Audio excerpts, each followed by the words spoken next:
Hello, everyone. Before we begin the next chapter of Pendulum, just going to do another check in. So we are still in the flashback, and there is a frank discussion of some things. And I do try to keep the steam level fairly low while also being frank. And I hope that you don't get too uncomfortable because it's not my intention for this series to be overly steamy, shall we say, but rather to just be a frank examination of mature relationships and also the behavior of horny teens. and so there are a few things I'm going to be talking about as the story goes on here in these books. And and so now we will continue Pendulum, written by Scribbler Johnny. Hiroi made a promise, hugging her. He and Shin left together. Do you plan to tell her? Hiroi asked. Tell her what? About our job, of course. Your mom never told your dad. Yeah, well, my mom isn't a good example for healthy relationships, Hiroi said. Why not? She's hot, married for what, 18 years? 16. Really? Yeah, I'm technically a bastard. They got onto the bus. Okay, so I'm worried that Foxfire knows where you live, Hiroi said. I can handle Foxfire. Fire extinguishers and a kiss. Hiroi snorted. Might work, might work. Tell me the truth. Why did you run off Yoshimi? Shin demanded gently. Scared. Scared of being rejected and left. I'm scared of that too. Chiharu is still here. Chiharu's different. Yes, but why? Well, you haven't popped her yet. Things change. Maybe. Think she'll take me? Be a new Emmy? Honestly, I think that if you asked, she would. But please don't ask her. You're not easy to love. Ouch. You cut me deep, man. Hiroi hurried home. Pivot! You know who you are! Just accept it! Shin yelled at his retreating brother. Not easy to love. Nothing worthwhile is easy, Hiroi thought. I'm worth it, aren't I? Shit, I don't even believe that. Maybe that's the point. I don't deserve better than Harumi. At least she'll keep me. Standing outside his apartment building, he logged onto Pivot's Twitter account and tweeted, I'm sorry, Foxfire. Please take me back. Hiroi walked to his door, looking at his screen. Despair crushing him. Foxfire replied, Welcome back, Pivot. See you soon about some work. He unlocked his apartment, and his dad was there at home. Swimming tomorrow? He asked by way of greeting. Yeah, and I'll close up the pool too, Hiroi replied. Good. It's important to keep working, son. Hiroi nodded and ate some rice and some cabbage and pickled radishes. He took some chewable vitamins too. He wanted to talk to his dad, but he found that words ran away from him. So he bid his father good night and went to his room. He looked at his posters and then his bed. He didn't bother turning on the light. He sat at his desk and turned the chair around to look out his window. How can I be a better boyfriend? What do I need to fix? He asked the darkness. The darkness didn't answer. Shinichi's mom finally noticed she was all alone. She also noticed she hadn't showered in days. After finally cleaning up and drinking some water from the sink faucet, she saw the letter on her kitchen counter. Chigako Nagasawa, wearing a bathrobe, saw that the other man in her life had left her. Before reading a word, she knew what it would say. She read it anyway, with a dull ache in her head and a growling in her stomach. "Dear Mother," it said, "when Father left us, something broke inside you. I understand that, but I will not watch you kill yourself, and I am not brave enough to try and help you either. You instilled a fear of failure in me. Rent is paid up until June. I'm taking care of myself now. Take care of yourself too, okay? I don't feel like your son, but I am. Shinichi." Chigako looked around, but Shinichi and all of his things were gone. It was just some photos and whatever keepsakes she had. He'd left her because she'd left him. She found a number for Alcoholics Anonymous on the internet, and she called to get help. She would get sober and then get her son back. Shin was all she had, and he'd left to God's knew where. She found her little shrine in her bedroom. She didn't have any incense left, so she lit a candle. "Kanon, Goddess of Mercy, please help me pull my life together. Protect my son and tell him I love him, and I want him to come home." Chigako hadn't prayed in years, but it felt right. A woman who'd agreed to be her sponsor knocked at the door. "Hi, Nagasawa-san. Are you ready to start the next chapter of your life?" the woman asked. Chigako nodded at her. "Well, let's get dressed and get to your first meeting," she said, gently. "My boy ran away," Chigako said, closing the door behind her sponsor. "A sober mama is what will bring him home." "I hope you're right," she said, and took the first step. Not far away, Shin was arguing with his penis again. "Hey, watch the video of Hiroi and Yoshimi. I want to see," Penis said. "No, it will depress us. Why not the video of Generator and me? Generator left us and she sent no contact information. She even deleted her Twitter. I don't like her." "But she did the thing with the lights." "Okay, but just as a farewell thing, okay?"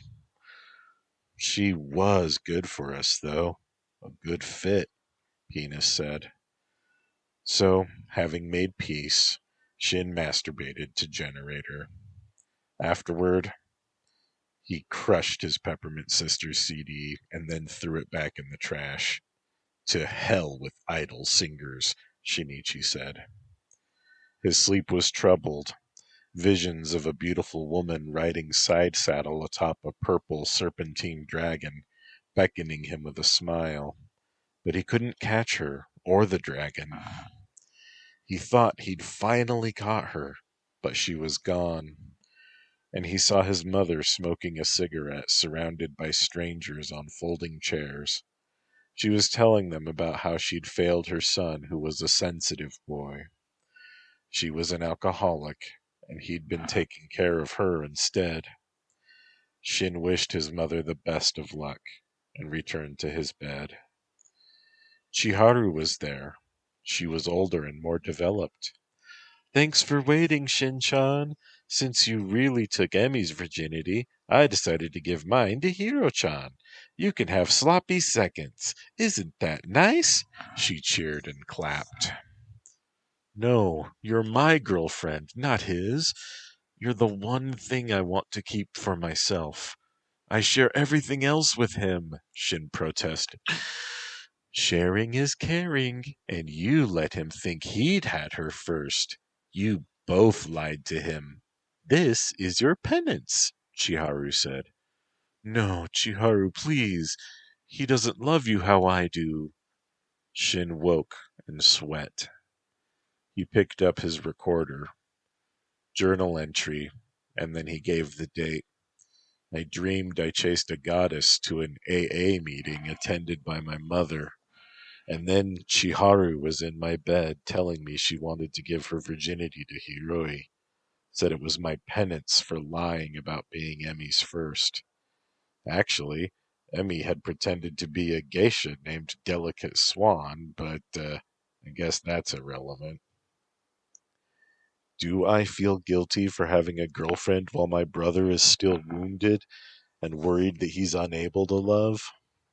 He paused the recorder, and then he resumed.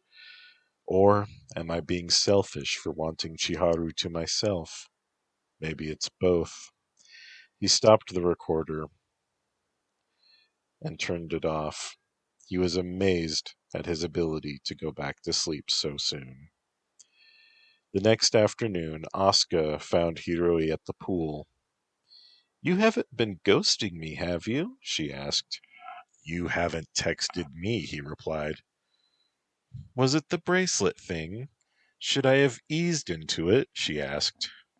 You should have told me up front you were an Enjo Kosai girl. I thought you liked me because you told me so. She smiled at him. Sorry, Hiro-chan. Forgive me? We can go get some soba at your favorite place tonight. I don't want to date you and pay for stuff. We're done, Asuka. Hiroi frowned and climbed into the pool. The sanctuary of the pool made him pure and clean. He swam, and his mind cleared as he sliced through the water.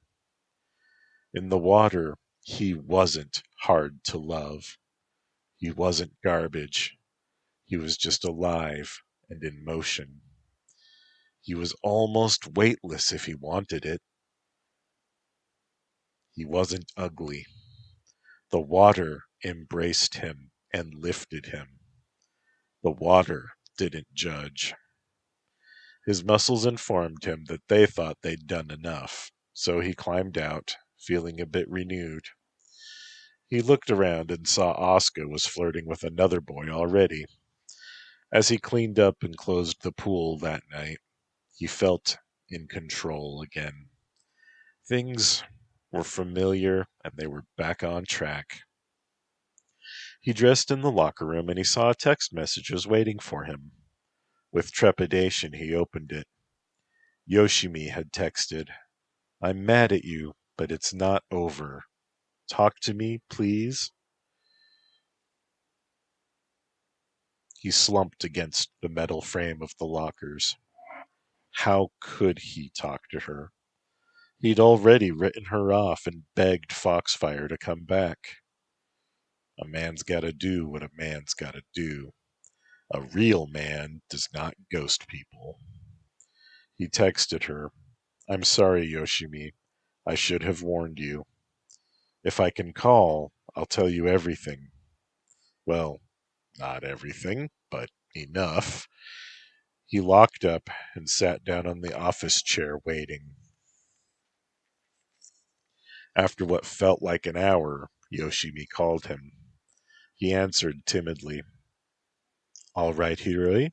I'm ready to listen, she said. Okay, I'm not handsome, and I'm sort of smart, and I'm unsure of myself. My first crush was Chun-Li from Street Fighter. Yoshimi laughed at this. Don't laugh, Hiroi protested. My first love was Emi. She also dated Shin, and we gave each other our virginities. She was both of our girlfriend, but we took turns. One night, she betrayed us both, and she ran away with our wages. We never saw her again. It really hurt us, and we're dealing with it in different ways. There was silence on the line for a while. Yoshimi finally said, What aren't you telling me? I told you everything. Isn't it enough? I can tell you're holding something back. Okay? She literally stabbed us in the back. We have scars. I'm sure you felt them or saw them. My blood leaked into his wounds as I shielded him. We're brothers now. Yoshimi understood. Well, I'm not crazy. I won't stab you. Ever. I know Emi has a much sexier body than me, but I still want to be your girlfriend. Can't we make it work? She asked. Okay, but listen, my job can be dangerous sometimes. Sometimes me or Shin will get hurt. Please don't stress about that, Hiroi said. Are you one of those masks? She was too smart. I don't want to lie to you. If you don't ask that again, I won't. Hiroi, you're a real life bad guy. Her voice revealed her hurt. Hiroi ended the call without saying any more and set his phone down. His text alert chirped. Harumi gave her phone number in the message. He programmed it into contacts. Yoshimi called him back. He answered. Hiroi, if you promise to stop, I'll be with you, she promised. Goodbye, Yoshimi. Be safe, be happy, be successful. He ended the call. He never knew how much Yoshimi cried over him. Chiharu didn't tell anybody, and he tried to never talk to Yoshimi again. The door was shut. Harumi gladly met him at his apartment. His mom was actually home when he was, so he introduced Harumi as his girlfriend, and this pleased her. As they relaxed in his room, she pulled out a map of Ohagicho district. Do you like to have your mask on when we talk about work? She asked. No, that's kind of weird, Hiroi replied. He had a flash of memory, Emi holding her wolf mask up to her face and saying, Who loves you more? Tell the truth, me or Emi? He said Emi, but Wolfgal laughed and told him he guessed wrong. Harumi said, We'll want Craftsman to support us if we can include him. We can count on him. I trust him 100%. Good. So he's a tech guy, right? Yeah. I want him on lookout. Great. Where's the job? She pointed to a warehouse. This is where Hoshiba will be storing their new tablet PCs before a release on the 1st of the next month. How good is your intel on this? He asked. I'm an intern at Hoshiba. I gave the chief 2 blowjobs. The intel is good. Hiroi flinched. Come on, don't be a prude. It's work, she teased him. I was joking about your blowjob privileges, baby. Hiroi forced a smile. Aw, want one right now? With your mom at home? Harumi knelt and touched his leg. Want me to pull out my boobs and give you a paizuri blowjob, Hiro-chan? Won't it be so naughty if Mama comes in to see my tits wrapped around you? Hiroi felt himself respond and her face lit up. Does naughty Hiro-chan have a mommy complex? Want me to put on some glasses and pretend to be your mom? No, don't do that, Hiroi said. Oh, that put him back to sleep quick. I know. You want to get back at her. You hate your mom. She smiled as she reached for his zipper. He tried to push her hand away. She pulled his chair to face her, rolling along its casters. You wanted it, baby. I know it. I saw you get hard. Let me do it. She unbuttoned her blouse. Hiroi, my boobs miss you. And she grinned in triumph. Yes, you missed them too. Let Harumi be a naughty girlfriend and do it right here. She reached for his zipper again. He did not want to stop her this time.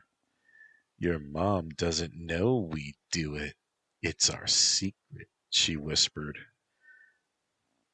She was blushing heavily, and her breathing was in husky gulps. She pulled his zipper down.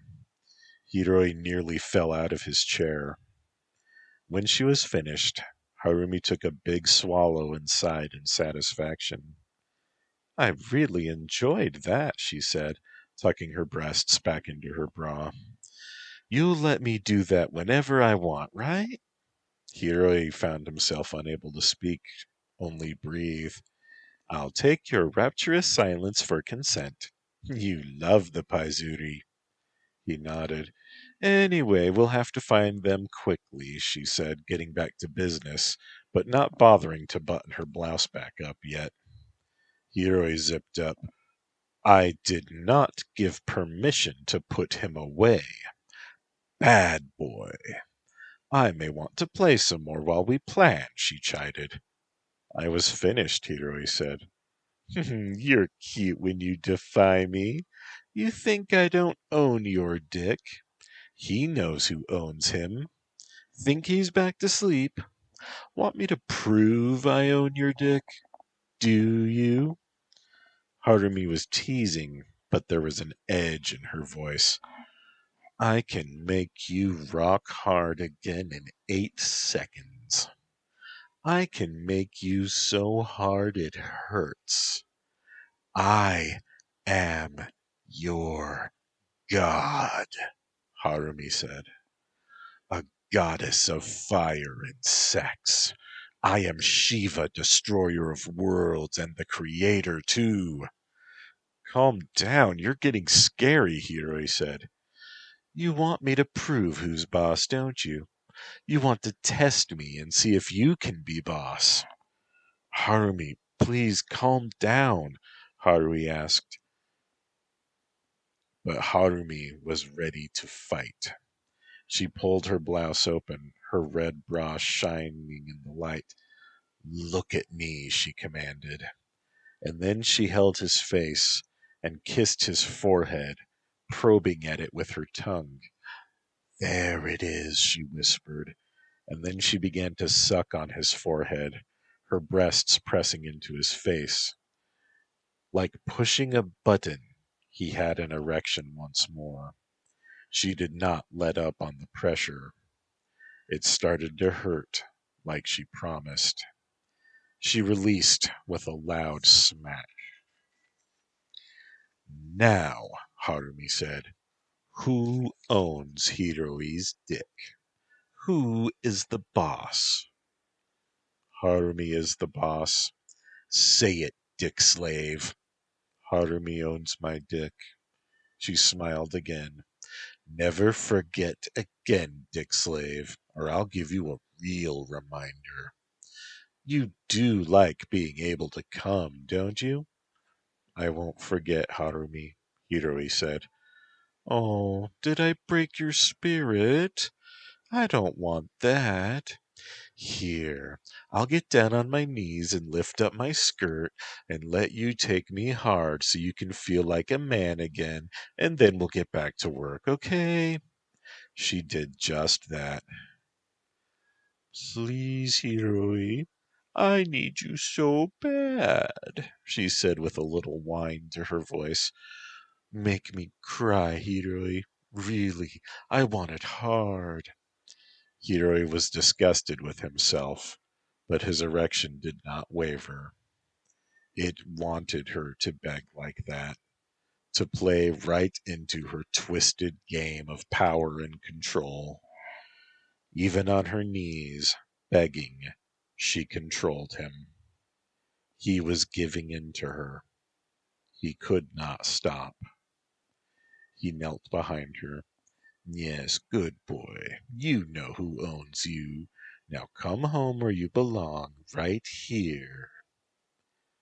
Please, quietly, he asked, but Harumi would have none of it. She screamed like every time before, bucking her hips and panting. She slumped to the floor, sighing and twitching. She knows now, Hiroi. Your mom knows we do it. Leaning back against his desk, Hiroi asked, Is that a gift? What, that? She asked. No, that's not a mask gift. That's Yoni. She lay down, spreading her legs. You didn't even pull down my panties. Just to the side, you wanted it so bad. What's Yoni? He asked. She giggled. Call it pussy magic. She rolled over to look at him. The things I said when I told you I owned you, when you were mine, where I touched you, where I pinched you, I was casting a spell on you. You forgot to wear protection, and now the spell is complete, sealed in my love juice covering your dick. She crawled over to him. It is now impossible for you to love any other woman. You'll be able to get stiff, give them a little squirt, but you'll never get them pregnant, and you will never be satisfied. Hiroi blinked. Be serious, he said. I am. Just think. Did you try to have another girlfriend? She crawled closer, kissing his flaccid penis. It stirred. How long before you pushed her away? How long before you thought of me again? She was now fully against him, pressing him against his chair. You are mine. Hiroi kissed her. He surrendered. And a small, quiet piece of Pivot shouted, No! Nobody owns me! Hiroi, don't do this! Don't give in to her! I'm Pivot, and I'm stronger than any woman! Harumi did not hear Pivot's complaints, and she tucked Hiroi's penis away and zipped his pants back up with another kiss. You're my big, strong man, she said, and she sat on her knees to finally button her blouse. Then she stood up again. Back to work, Hiroi, Harumi said, and opened his bedroom door. Hiroi climbed up to his desk and looked for where the warehouse was on the map. Now, the entrances are here, here, and here. This one has a ramp, but Pivot won't need a ramp. Foxfire and Pivot will only take a few hundred anyway. Then they'll keep some for personal use and sell the rest back to Hoshiba after they collect on their insurance money, and everybody gets to win, Harumi said and smiled in triumph. This is exactly what I've been looking for. It's a victimless crime, Hiroi said. Needing me is good for you, see? We'll be 3 Goemons, Harumi said. We'll research ahead of time, see who's got plenty of insurance and security, and this way it's a contest between us and them. Hiroi really liked it. I love you, Harumi, he said. I know it, baby. I love you too. Later that week, they had a meeting with Shinichi to discuss the plan. Hiroi's new mask and hood was ready in a day, but the armor mesh would take money and time, so the rest of his uniform would have to wait to catch up.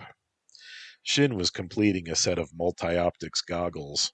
They would be done in another week, too. I hate waiting. We need them. What functionality will they have by the 28th? Harumi asked him. Everything but flare protection.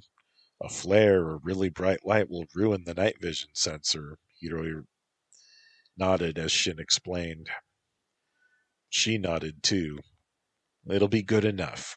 We're going to be rich, boys.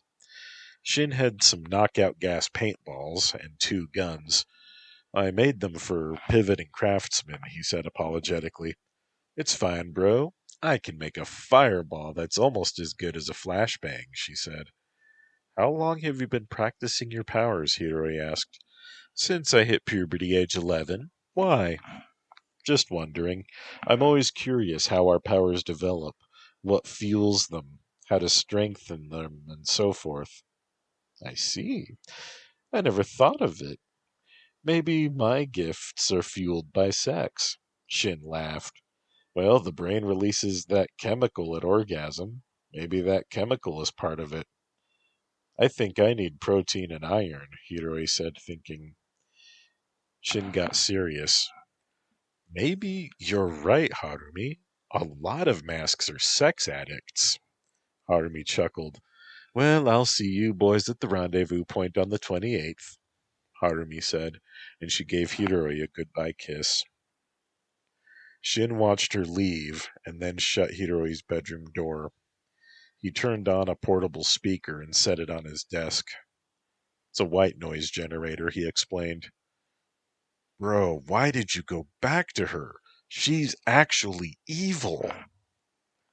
Would you believe pussy magic? Hiroi asked, pained. Be serious. She threatened you? No other woman satisfies me.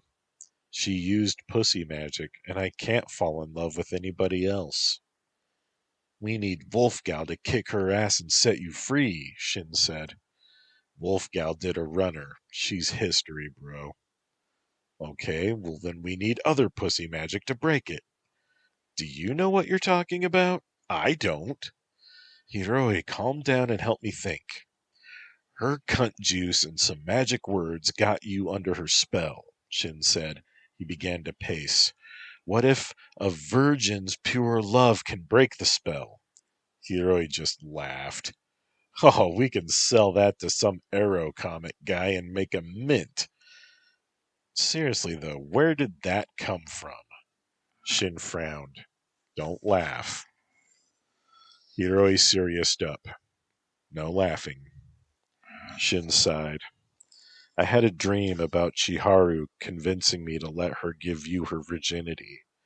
Maybe this has something to do with it, like a virgin sacrifice. You're serious, Shin? You think her sisterly affection for me and her virgin blood will counter the pussy magic? Hiroi said. Well, assuming pussy magic is even real, it's real. She sucked on my forehead and it gave me a boner so hard, so fast, it hurt. Hiroi touched Shin's forehead. Right about here. Don't touch it! What if you fuck it up and turn me gay? Shin yelled, covering his forehead. The idea was so absurd they both laughed. Hiroi sat on the corner of his desk. Maybe it will work, though, Hiroi said, and then he groaned. Yoshimi didn't break the spell, though. Well, the spell wasn't complete yet, because you'd always used a condom until that day. Maybe she didn't love you either. She didn't try too hard to keep you, as I recall. Does Chiharu love me? Hiroi asked. Shin had a moment of silent pondering. Hiroi opened his window and pointed. Shin sat on Hiroi's bed and then lit a cigarette. He blew the smoke out the opened window. Maybe. Are you willing to try? To try and make her fall in love with you? To break the spell? Shin asked. I don't know if I'm that manipulative, Hiroi said. Well, what if we told her outright? The magic wouldn't care, just that she loves you and wants to set you free. Okay, I'm on board, Hiroi said. And then he paused before saying, What about you, though? How do you feel about this? Shin blinked and inhaled deeply on his cigarette. He blew the orange-scented smoke out the window again. A sacrifice. I love you too, even though you're a bastard. Hiroi hugged him. Cut it out, bro, Shin protested. The job was only a few days away. They took Chiharu out to dinner, wearing their nicest clothes, which amounted to polo shirts and slacks with loafers for the men, and a black prom dress for Chiharu that her older sister had handed down. They had pooled their savings and Hiroi's allowance to pay for the dinner. They drank sparkling grape juice and ate delicious garlic shrimp. When they were waiting for Chiharu's dessert, Hiroi asked, "Do you believe in magic?" "Kind of. I believe in good luck charms, and ghosts, and good spirits." "Why?" "An evil woman put a spell on me." "A sex spell," Hiroi said. Chiharu giggled and covered her mouth. "Don't talk about naughty stuff here, Hiroi." "I'm not playing a game, Chi-chan. This woman did something to me so that I can't fall in love with anyone but her. And she can do things to me.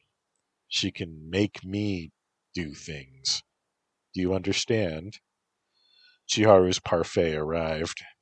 She insisted on each of them having a taste. The waiter discreetly slipped the receipt onto the table. They had ordered and paid in advance. After finishing her dessert, she asked, "So she ruined your ability to love. Is that why you broke up with Yoshimi?" "Maybe. Part of it may also be that I'm a jerk," he admitted. "I'm proud of you for not making an excuse. Tell me more, though." "Well, one time I didn't use protection, and she said that that sealed the spell.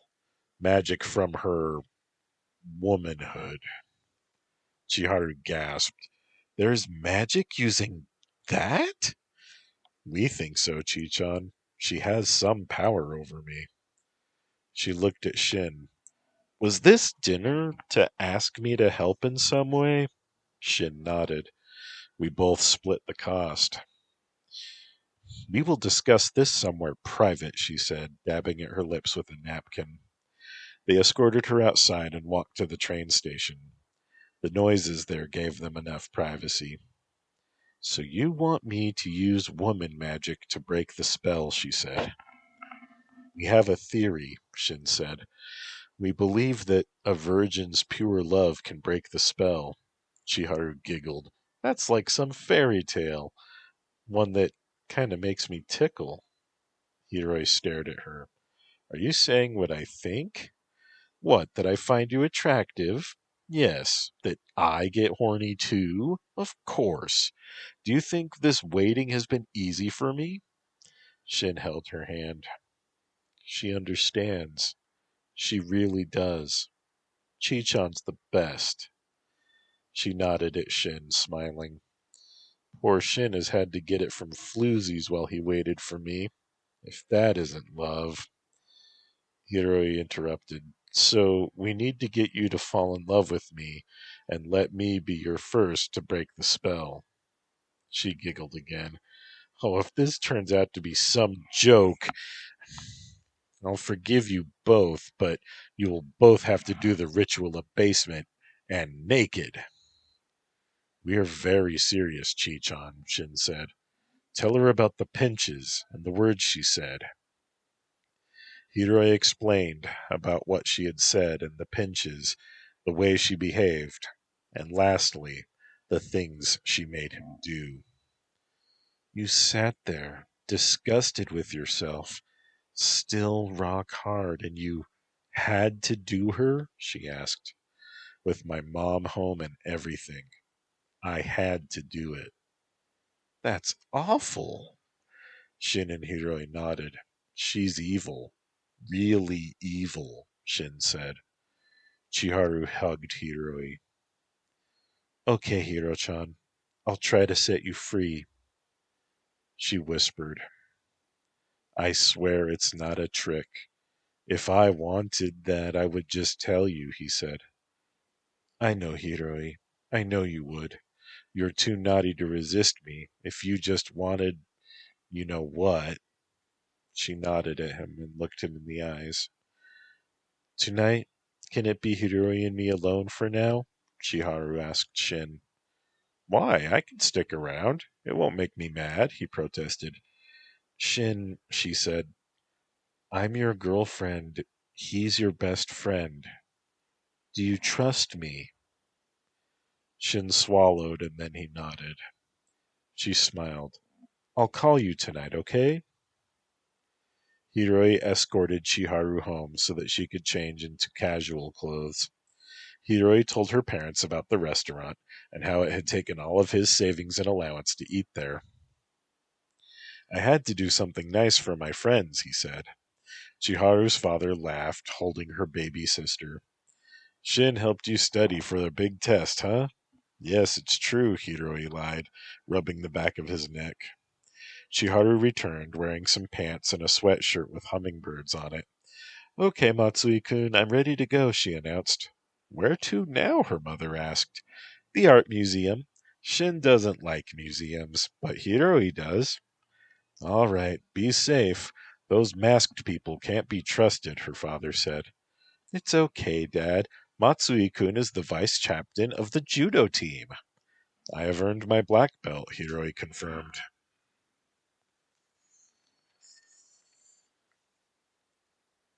Really, they went to the art museum. It was as solitary as the park, but indoors, well lit, and no policemen hanging around to hassle them. Chiharu insisted on holding hands while they were inside. I'm very touchy, she said. I've noticed, he replied. They strolled, looking at pottery and chatting about life. They ran into one of Hiroi's mother's clients. Oh, good evening, Yamashita-san, Hiroi said. Mr. Yamashita nodded with a smile and hurried away from them. Chiharu then led Hiroi to a bench. I need to know how you feel about me, she said. If we're going to make this work. Well, you make Shinichi so happy. I'm grateful for that, and I like being with you. You make me happy, too. She smiled at this. You make me happy, too. Tell me about Emmy. Tell me why you love her. Shin took a... Well, me and Shin... No. Just Emmy and you. Or just Emmy. Come on. Hiroi sighed.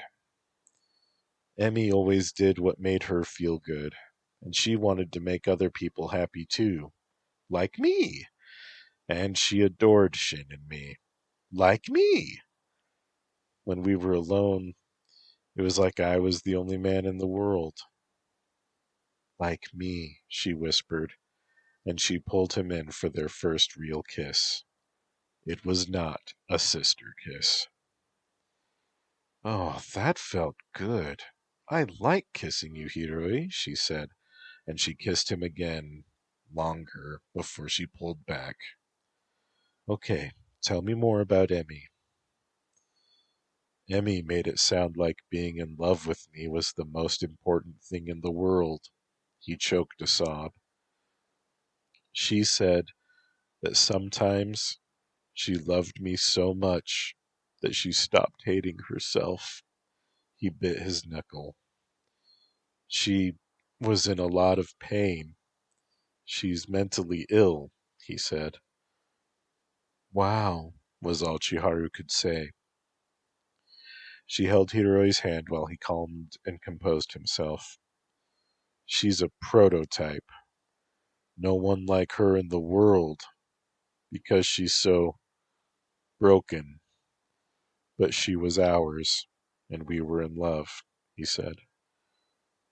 Now you are ours.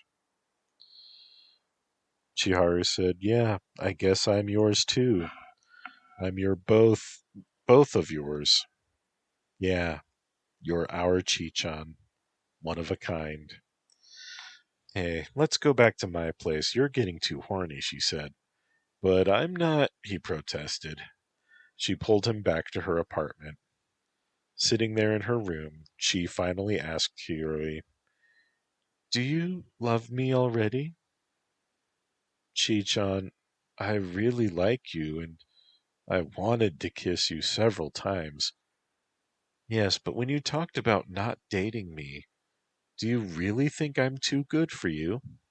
I know you are. I'm a bad guy. Shin's good enough for me. Yeah, I'm not. You want to touch me, don't you? She asked. Yes, I want everything. She flushed. You want to make love to me? It's all I know about love, he admitted. Well, I will see you Saturday night. You are much too horny to stay here any longer, she said, and all but pushed him out. Good night, Chiharu. I'll see you at school, Hiroi stammered, and he went home. Shin worked on his secret door and programming the door to be voice locked. Now, how to get the door would come later. Chiharu texted him. We went to the art museum and we talked about Emmy. We had our first kiss, but no more than that. I have a good feeling. Shin read her message with relief. What happens when the spell is broken? He responded. I become the new, better Emmy. All of the love, none of the crazy. Absolutely none of the crazy. Don't tease, Chi. I mean it. I want to try to be both of yours. We'll have to see, I guess. Besides, the real question is, what if it doesn't? What do you mean? It has to. But if it doesn't, what then? Do you get angry and take it out on us?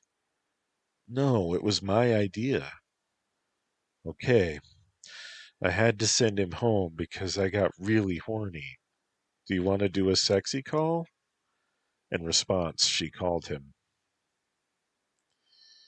I really am hot right now, she said by way of hello.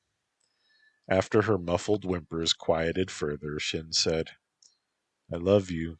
Sweet dreams. Love you too, she whispered and ended the call. Well, share Chiharu. He hated the idea. But what to do? Let him stay under the spell of crazy-ass Harumi? He couldn't do that. They had too much history. Plus, it wouldn't be right. Saturday night was going to be Hiroi and Chiharu's second date. Right after the job. They ate at the soba shop and they played video games at Hiroi's apartment. Hiroi, I warn you, I'm pretty good, Chiharu said. I'll show no mercy then, he retorted. Chiharu did defeat him. A kiss to the victor, she said and cheered. Hiroi kissed her. Hiro-chan, she said, do you think you can wait until graduation? It's 4 more months. Hiroi smiled. I'll try to hold my inner beast in check, he joked. You do want me, don't you? Even though I'm skinny and flat? Hey, he said, you're pretty, and you have a nice body. It doesn't matter that I have a preference for big boobs. I like you. I like you because you're you. Do you understand? I'm not so shallow as that. I'm wearing the necklace, she said. If I win, do I get booby touch? 1 booby touch. She wouldn't admit to letting him win. She insisted he had defeated her clean and honest. But she did immediately drop her controller and shove his hand underneath her sweatshirt. He noticed she wasn't wearing a bra. As he touched her, she kissed him and then pulled his hand free. Now that you're distracted by lust, you are sure to lose, she declared. She did win that match. Again, for her prize, he kissed her. Oh, you're so naughty, I can feel your boner through your lips, she teased. But I guess we'd better cool off. Why don't you take me to the pool? The pool? But you don't have a swimsuit packed, he said. I have a locker there, silly. I'm a member. I put away a string bikini for a special occasion. She gave him another kiss. Do you want to see me model my breaststroke so you can coach me? He nodded. I know you do, she murmured. You want to see me swim, and then come out of the water, glistening in my string bikini. You want to make sure my bikini's tied securely, don't you? Is this a sex game? Because I'm so worked up right now. Good. Maybe I'll fall in love in the pool, all alone, at night, with my Hiroi. He closed his eyes. Let's go, I'll get my keys. She giggled. You like my boobs, you like my boobs. She chanted it like a playground game. Chichan's little chichis make Hiroi go crazy, she sang, and gave his neck a smooch. Careful, I don't have as much self-control as you seem to think, he said. The truth shall set you free. You like my boobs. I like them because they're yours. Yes, yes, you do.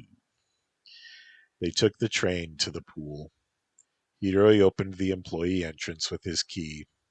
All the lights were off but for emergency lights that ran off of a solar array. A skylight also allowed some illumination into the pool. Chiharu said, "Oh, this is romantic. It's dark, we're alone, and look at the water." Hiroi had to agree. There's a feeling of adventure and danger, too. Want to swim? I'll be right back. You go change into your suit, she said. He went to the locker room and changed, and then showered while wearing his Speedo. He went to the pool to wait for Chiharu. She stepped out, wearing a white string bikini.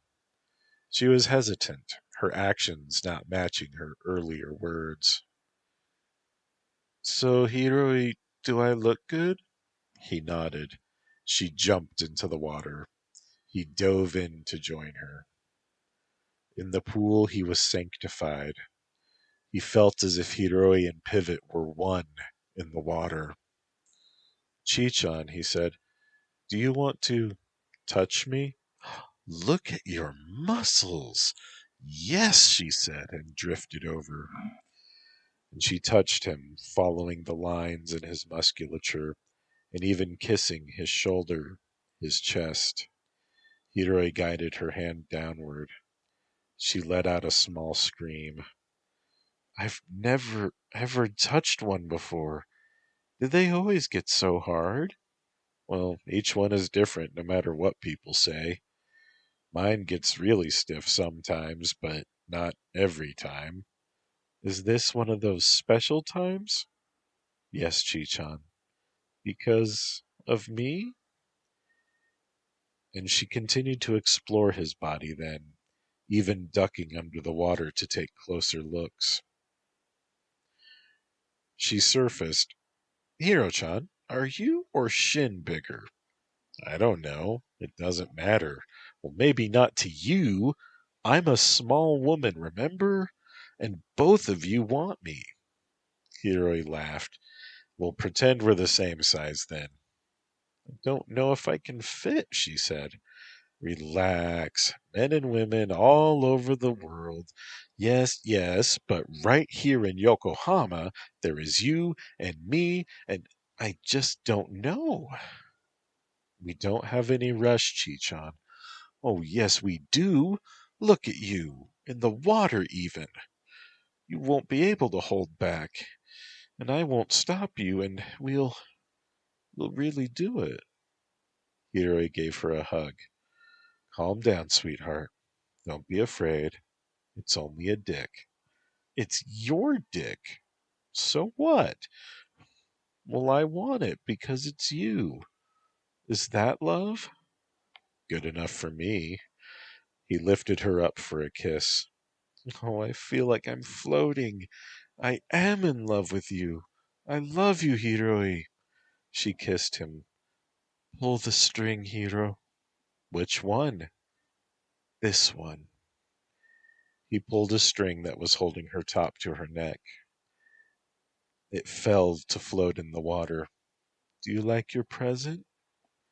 He lifted her out of the water to kiss his present. Answer me.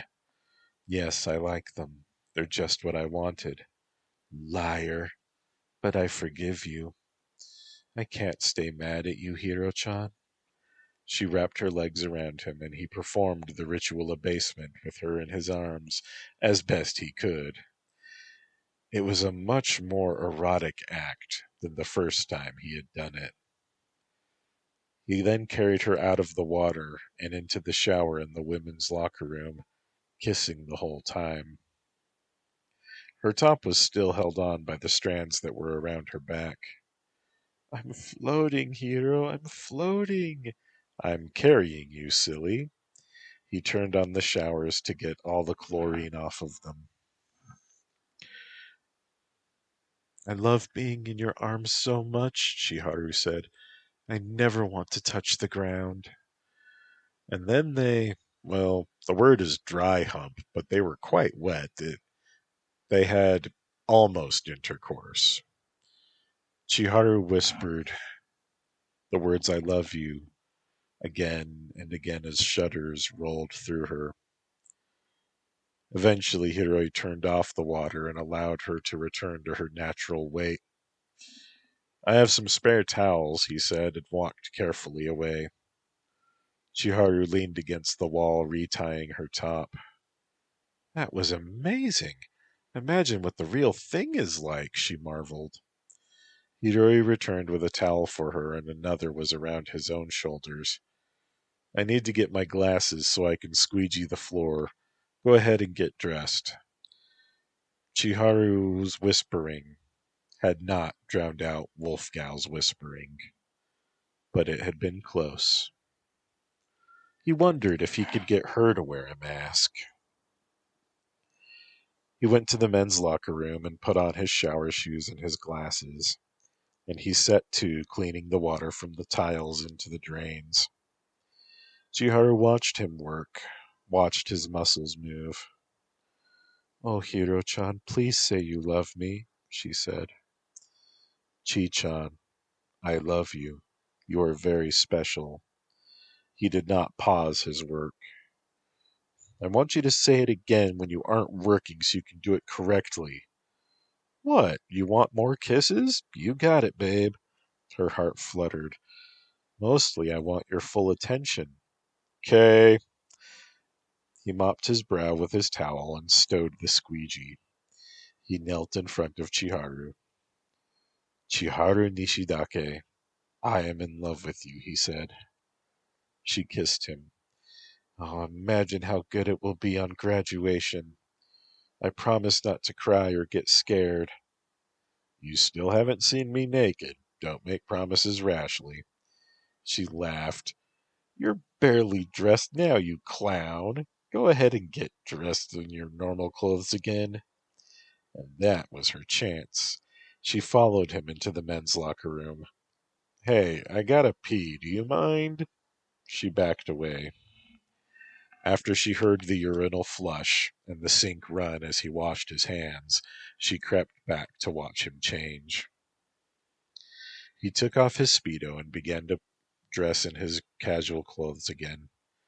It was so small now, and he was wiping something off with tissues. Oh, that means he'd had an orgasm too. That's what it was like for men. He put his clothes on and put his trunks into a mesh bag along with his towel. He looked at her. Did you like what you saw? She nodded and licked her teeth. I want to see a lot of it in my future. I want to be friends with it. So sexy, he replied. Really? You talk dirty the way a guy does. I kind of like it. Well, one night I'll show you mine, she promised. Has he seen it? Hidori asked. Yeah, I let him look at it once. Let's get you home. My home is in your arms. And then he held her, completely overcome. Chiharu, how do you know to say the right things to make me melt? I just say what I feel. You, me, Shin, we'll be a relationship no matter what happens. Of course you'll break the spell. Virgin magic. Virgin love magic. They kissed one last time outside her apartment. On Sunday, Chiharu's dad told the family the great news. He got a promotion, and they were leaving for Shonan. Can I finish out the school year at least? She asked. Oh, I'm sorry, Chi-chan. We have to move right away, and we'll be living right by Tokyo. Isn't it exciting? But, Dad, my boyfriend. Oh, I really am sorry. Please understand. Chiharu ran to her room to cry. She very seriously considered running away from home, but she couldn't leave her family. So she packed listlessly for a while, and then she called Shinichi with the awful news. He seemed to take it well. On Sunday night, they had a farewell party at Shin's place. It consisted of some soda and rice and music, but both of her boyfriends kissed her goodbye. She promised to give them her new phone number when she was settled. After she went home, they pulled on their uniforms. You cool, Pivot? Craftsman asked. Frosty. You cool? Hokkaido. They left for the rendezvous point without another word. Foxfire met them.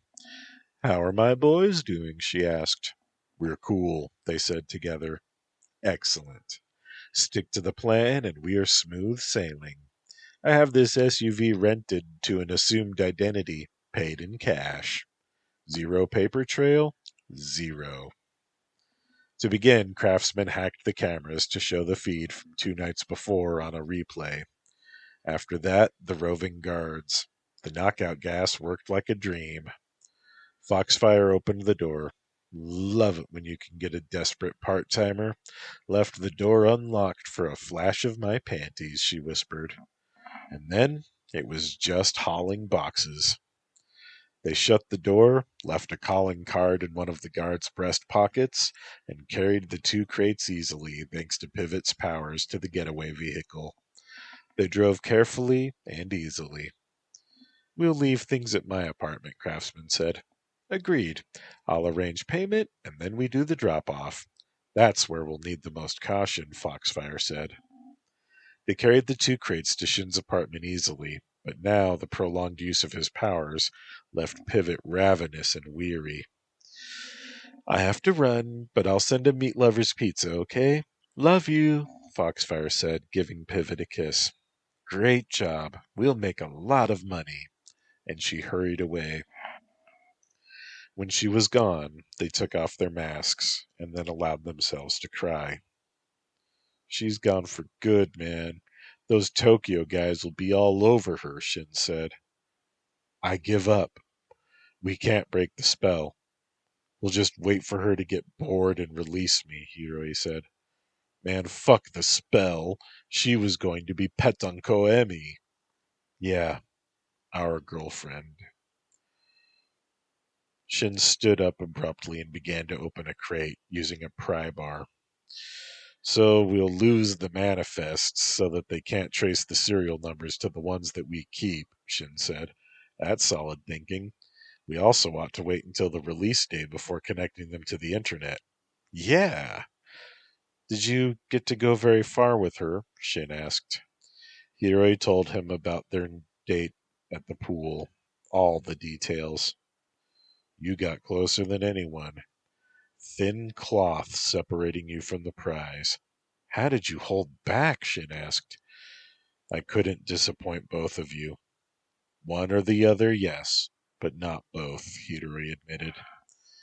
The pizza was good.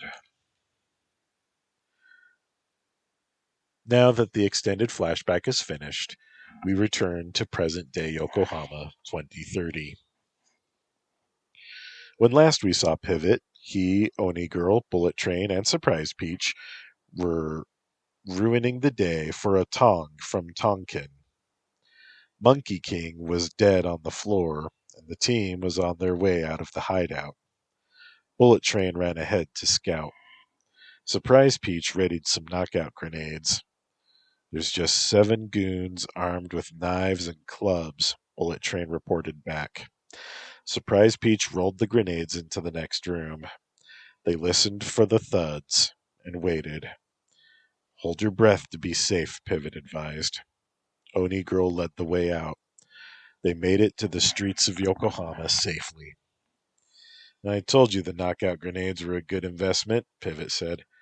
Yeah, but being a do-gooder doesn't pay too well, and they aren't cheap, she complained. Well, when you do get a real job, you'll be fine. Rule number 1, mask is not a career, his pupils recited. Correct. Pivot escorted each of them to their homes and followed Oni Girl inside last. Her family was asleep. In her bedroom, she pulled her blinds up to let in the moonlight. You killed Monkey King. What will you ask Golden Carp to give you in thanks? Oni Girl asked. A small reward of only a few 100,000 yen, which my pupils will receive shares of since they shared in the danger, Pivot asked. Remember, if I ever catch you doing crime, I'll have to stop you, she warned. I'll want you to. No mercy, Oni Girl. She took off her mask and then Pivot's and kissed him.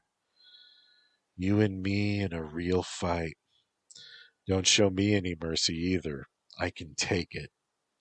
He held her close, his brick wall babe, and he said, I know you can. She kissed his neck and squeezed him in a bear hug to remind him that she was the only woman in the world stronger than him. It's a school night, love. Graduation isn't here yet, she whispered. Do you want to get married before or after college? You're going to marry Emmy first, so don't worry. Hiroi pulled his mask on and became Pivot, kissed Megumi goodnight, and crept away. Her father was waiting in the living room. Pivot stopped and slumped his shoulders. Thanks for bringing her home safe, Pivot-san, he said.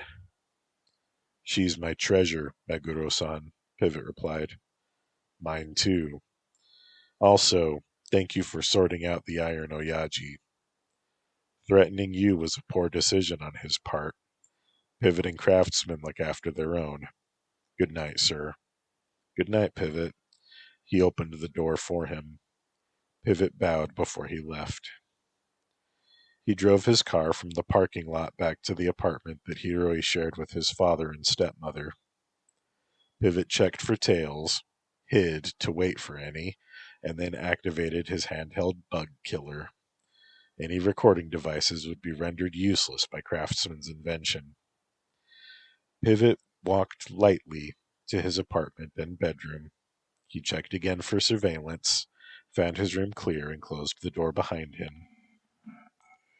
He saw the poster of the island resort where King Moho lived, gave it a wave, saw his laptop on his desk, his TV, and a masked woman in his bed. This was getting truly ridiculous. Who are you and why are you in my bed? Pivot asked. My name is Pendulum. Recognize my voice? A feminine voice. Sorry, not familiar. Clearly you know me, Pivot said. Take off your mask and I'll take off mine, and then I'm certain you will agree I have a right to this bed.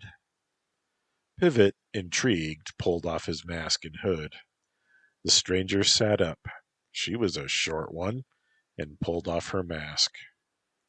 Chiharu, Hiroi said. Yes, are you happy to see me? Yes, I am, but why like this? Why not a phone call? In 5 years? His voice hardened. I tried to start over, but my heart stayed in Yokohama, especially after my gifts revealed themselves. I remembered our chats with Yoshimi. Why here? Why now? Why not Shin's apartment? Too many questions at once, Hiroi, Chiharu said, and then patted his bed. Sit with me, my love. You lost the right to call me that. I don't do starting over at 8 after 5 years of nothing. You start over at 0. I deserve that, she said, sitting up. Hiroi sat at his desk. I honestly lost your phone numbers. I lost my whole address book. I never stopped loving you two. I wanted to surprise you, and I forgot what Shin's apartment looks like. It's a miracle I got yours right. As for why now, I got my associates in accounting and wanted to come home. Home is in your arms, remember? Chiharu asked. Honestly, I'd forgotten. A lot happened in 5 years. From here it looks similar. I like that resort poster, though. That's new. King Moho lives there. Who? He's a Hawaiian god. Freed me from Harumi. She killed herself not long ago. Oh. So, since we're back at zero, can I have a hug? Tell me about your gifts, Hiroi countered. Well, I can control and create gravitational orbits, and I can turn my body into solid rock. Pendulum. Very nice. I'm pivot, strength and weight manipulation. Shinichi is craftsman, creation. Wow! Now can I have that hug? Hiroi sat beside his ex-girlfriend and embraced her. You abandoned us. I forgot about you and had a string of bad relationships. Then I met Megumi. She's great. She's 18 and she wants to be a veterinarian. And then Emmy came back. Oh my god, the bitch came back? Hiroi nodded. What happened? We forgave her. She takes her medicine every day, and things are perfect. We're all in a relationship, the four of us.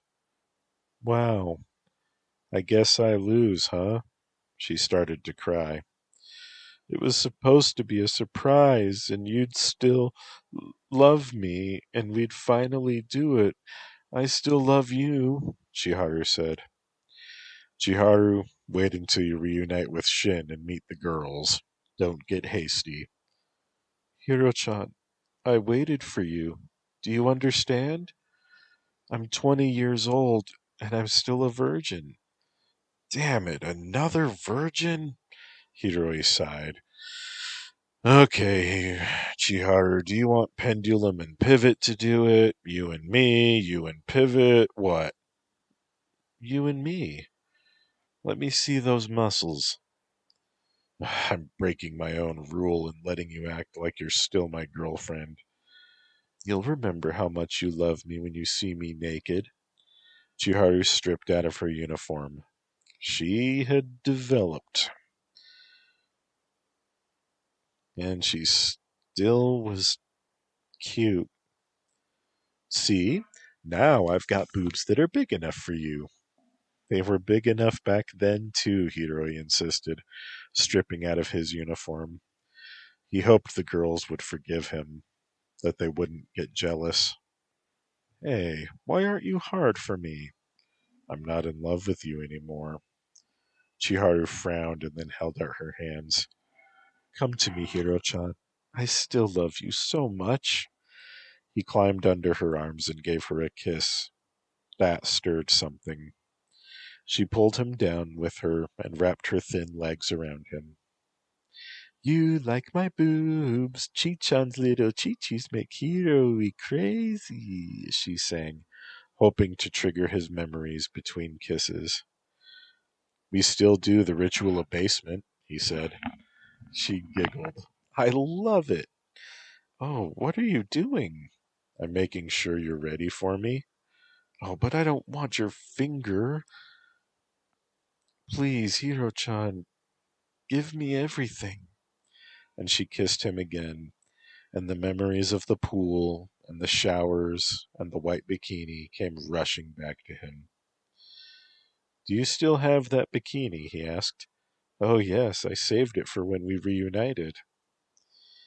Hiroi taught her the joys of sweaty, naked bodies, like he had done for Megumi and Momojisa. Chiharu did not scream, but she did cry. I waited so long. I love you, Hiroi. I love you so much. Her whispers broke his heart. And Hiroi cried too. It's okay. I'm home. We'll work something out with your women and with Shin, and, they can share with each other. They can share with me. I'm so small, I'm not a threat to them. We'll have to wait and see. Hiroi paused to throw away his condom.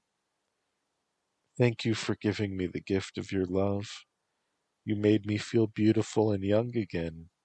You're not old, but you're welcome. I didn't want to disappoint you, Hiroi replied. Can I stay the night? She asked. Yes. Hiroi was exhausted, and sleeping alone was the pits once you got used to having company. So, after 5 years, Chiharu was in Hiroi's life again. The back of his mind was aware that this could turn out very badly. There in the wealthier side of town, Katsumi was being carried by Gongdora as he leapt from roof to roof. Ah, there, Katsu-chan. There's the place I told you about. I want to eat the noodles from their trash, Gongdora said, and jumped into the alley. He set her down, his claws retracted for her safety. Trash noodles? Yuck, she said, wrinkling her nose. He chuckled. Trash noodles are the best. She waved him to the trash can, and he set to, ripping open the bags and devouring the refuse gleefully. Gondora was perverse. One could say it was the perversity that gave him life. Eating cheaply made yet overpriced noodles out of the trash, destroying pretty, fragile things like glass figurines, convincing Katsumi to neglect her hygiene. In exchange for this, Gongdora used his powers for Katsumi's benefit, reading minds, turning invisible, jumping high in the air, and, of course, breaking stuff. Breaking squishy, juicy stuff was the best. Gongdora liked this world and never wanted to go home. In his alien way, he loved Katsumi. She was his armor. So she let him stay and gave him fun stuff to do, and there was an affection, too. She was like a pet. Sated, he tore some more trash bags to make it look good, and then sat on his haunches to wait for Katsumi to finish playing with her beeping toy. Her toy booped, and she put it away. You mustn't make such messes, Gongdora. They'll end up putting the trash in a cage, she said, frowning. Well, then I'll get to break the cage, too. More fun, right, Katsu-chan? She smiled at her pink-furred pet. I guess you're right. Let's go to the park and play Eat the Pedophile. Gongdora loved that game. Katsumi had been luring dirty men on the internet for a month or so. She saw it as community service. After she explained to Gongdora that it was very wrong for adult men to want to have sex with a 14-year-old girl, he was fully on board. Pedophiles were at most as good as trash noodles. He learned that most of them tasted different. Some of them didn't taste like pedophiles at all. They tasted like lonely, desperate men. Not that he cared. They were still the right flavor, and there were so many. It seemed Yokohama had a limitless supply of both. So it was late, and Katsumi wondered if Joe would still show up.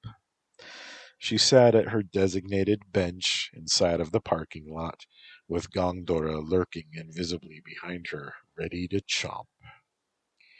Gongdora knew how to save the papers and the metal bits that Katsu-chan wanted to keep.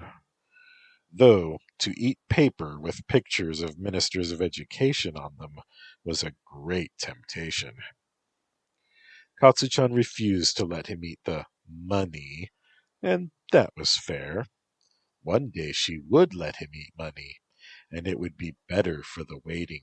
He knew. A car blinked its headlights at her. She waved eagerly. A balding man in a suit exited the car carrying a gift bag. Gongdora read his thoughts. He was imagining Katsumi with no clothing and crying. Ooh, this one would be delicious. This one is very bad, Katsu-chan, he said, to put her onto the defensive. Joe, you came. I was lonely, she said, standing up. I brought a gift. Joe, whose real name was Benkei, said. He pulled the chloroform-soaked handkerchief out of the bag, and Gongdora ate him in one gulp. A minute later, Joe's wallet, wedding ring, watch, gold crowns, and company ring were regurgitated. Clean and dry. Thank you, Gongdora, Katsumi said, cheerfully gathering the valuables. Her special friend, Keitaro the jeweler, would melt them down and pay her and maybe give her a kiss. Keitaro smelled of desperation, but Katsu-chan said to not eat him. He was a good one, she said. Keitaro's thoughts were always about Katsu-chan being happy, so Gongdora never pressed the issue. Although there were sometimes thoughts about her without clothes on, but she was always happy. Men always thought about women without clothes on, Gongdora thought. When Gongdora told Katsumi about Keitaru's naughty thought, Katsumi seemed pleased. She had told Gongdora not to worry, that their ages were close enough, and that when she was just a few years older they could date and no one would get mad. These distinctions meant nothing to Gongdora, just that, like money, Gongdora would eat him later, maybe after he was date-flavored. She giggled. You're naughty, Gongdora. You were thinking about eating Keitaro. Yes, date-flavored, he admitted. No, you will not eat Keitaro.